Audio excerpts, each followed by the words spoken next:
للہ وحدہ والصلاۃ والسلام علی من لا نبی بعدہ اما بعد۔ اسلامی بھائیوں، انسان جب سوتا ہے تو اچھے برے دونوں قسم کے خواب دیکھتا ہے۔ اگر وہ برا خواب دیکھے تو اسے ان تمام تعلیمات پر عمل کرنا چاہیے جو حدیث میں دی گئی ہیں۔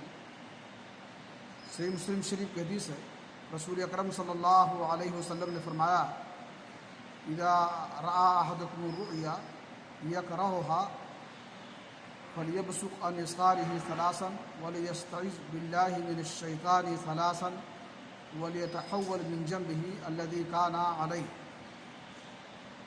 کوئی شخص جب برا خواب دیکھے تو اپنے بائیں جانب 3 مرتبہ تھوک دے اور اللہ کی پناہ طلب کرے شیطان سے 3 مرتبہ، اور اس کروٹ کو بدل دے جس پر وہ پہلے سویا ہوا ہے۔